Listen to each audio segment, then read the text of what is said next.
China was communism. You write about it in your paper, why and how capitalism needs to be reformed, which we're going to put the link below. If you haven't read it, you got to read this paper. So who needs who more? They're communism. They look at what's going on in the world. They notice U.S. is doing good. This whole book about Karl Marx, Communist Manifesto, flopped. It impacted. A lot of people were killed. It didn't work. My family, half of them were communists. Then they look around Russia and says, hey, maybe you got to consider capitalism. Russia kind of starts doing it now. China's looking at it. They keep communism at the power at the top where there's not really freedom of press. But economy, maybe let's test capitalism. Now they're coming up.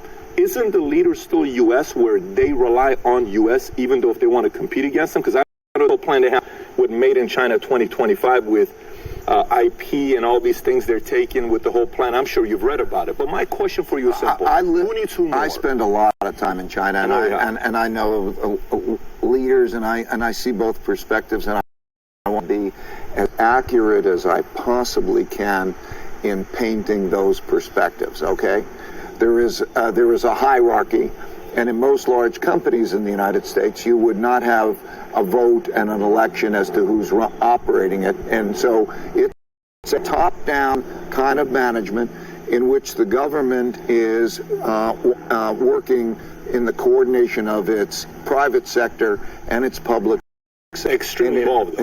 Right.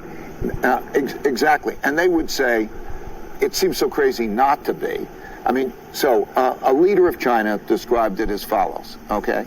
He said, and this will help you understand the Chinese